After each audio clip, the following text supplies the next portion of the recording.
The entire restaurant went silent when I stood up from my chair. My friends were laughing. The woman sitting across from me was trying not to cry. And in that single moment, I realized that what they thought was a harmless joke had exposed something ugly about the people I trusted most. What happened next changed not only her life, but mine as well. Before we begin, if you believe kindness matters more than appearances and that everyone deserves a second chance, please take a moment to like this video, leave a comment, share it with someone who needs to hear this message, and subscribe to Compassion Hub for more heart-touching stories. It was a bright Saturday afternoon in late spring. The city was alive with sunshine, crowded sidewalks, and people enjoying the perfect weather. I had just turned 33 and was finally trying to put myself back into the dating world after a painful breakup that had left me emotionally exhausted for nearly 2 years. My name was Rowan Mercer. I worked as an architect, lived alone, and spent most of my days buried in blueprints and deadlines. My friends constantly complained that I worked too much and socialized too little. That afternoon, they convinced me to join a double date. According to them, it would be fun. According to them, I needed to lighten up. According to them, they had found the perfect match for me. I should have noticed the strange smiles they exchanged before we entered the restaurant.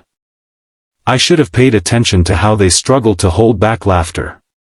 But I trusted them. The restaurant overlooked a beautiful river that sparkled beneath the afternoon sun.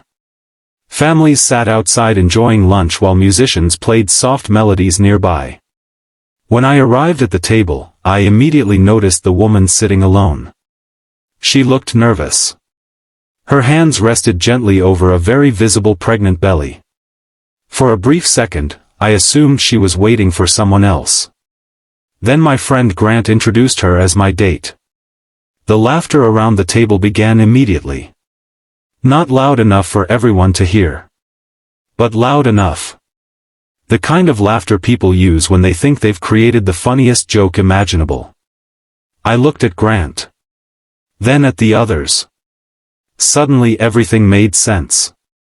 They hadn't arranged this date because they thought we'd be compatible. They had arranged it because they believed the idea of me dating a pregnant woman was ridiculous. To them, it was entertainment. To her, it was humiliation. And I could see it in her eyes. The embarrassment. The hurt. The familiar expression of someone who had been judged too many times already. Her name was Maris Hale. 29 years old. 7 months pregnant. And completely unaware that she had been invited as the punchline of someone else's joke. The laughter slowly faded when nobody joined in. I didn't laugh. Instead, I pulled out my chair and sat beside her. The table grew awkwardly quiet. For the next hour, I ignored everyone else. I talked only to Maris. And what I learned broke my heart. She had been engaged. Her fiancé had left shortly after learning about the pregnancy. Not because he didn't want children. Because he had found someone else. Overnight, the future she had imagined disappeared. The wedding. The home. The family. Everything. Now she worked long shifts at a bookstore while preparing to raise her daughter alone. What struck me wasn't her sadness. It was her strength. Despite everything she had lost, she still smiled.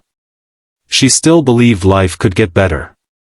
She still spoke about her unborn daughter with overwhelming love. As she described the nursery she was building by herself, I noticed something. For the first time in years, I was genuinely interested in another person's story. Not because I felt sorry for her. Because I admired her. Meanwhile, my friends grew increasingly uncomfortable. Their joke wasn't working. They expected awkwardness. They expected rejection. Instead, they watched two strangers having an honest conversation while their own laughter slowly turned into shame.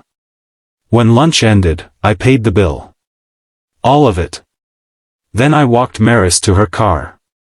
Before leaving, she thanked me. Not for the meal. Not for the conversation. but for treating her like a human being. That sentence stayed with me all night. Treating her like a human being. The fact that she needed to thank someone for that was heartbreaking.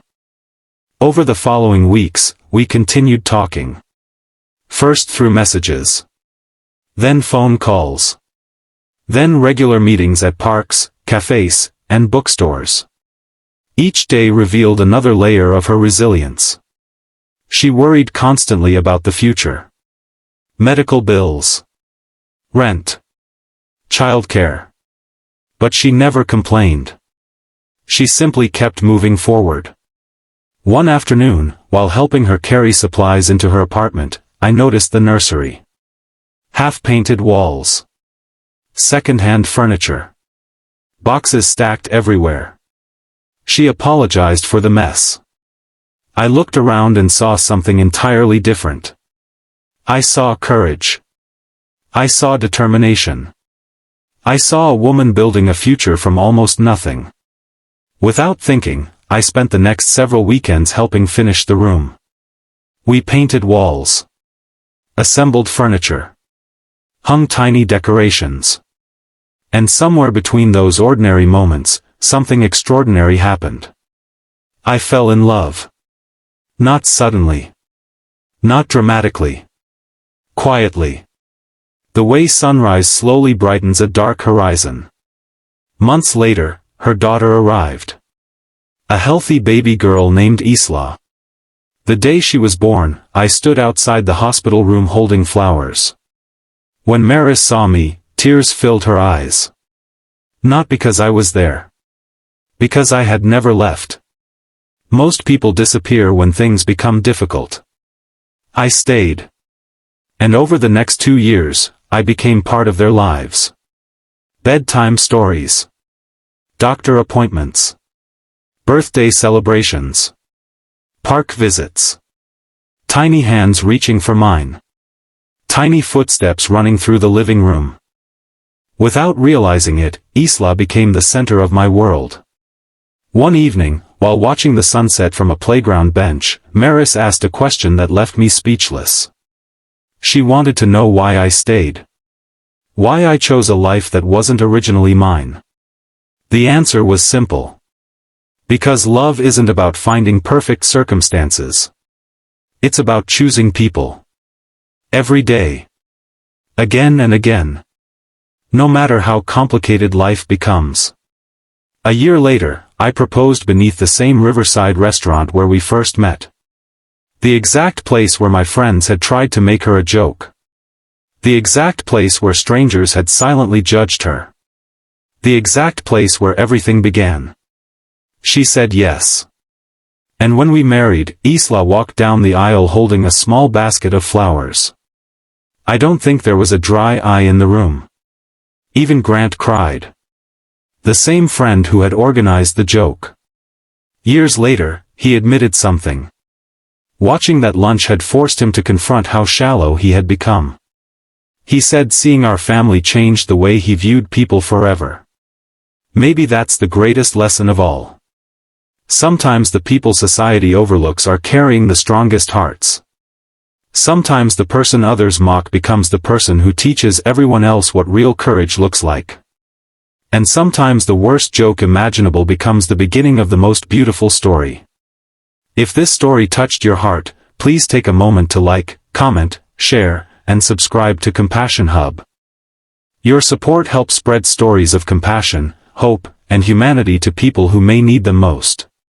Sparkling Heart special request, comment below with the words, "Kindness changes lives," if you believe every person deserves dignity, respect, and a chance to be truly seen.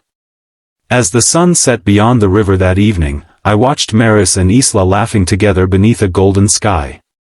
I thought about how close I had come to missing them because of someone else's judgment. Life has a strange way of rewarding those who look beyond appearances.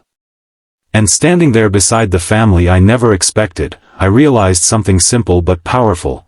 Kindness doesn't just change other people's lives, it changes our own forever.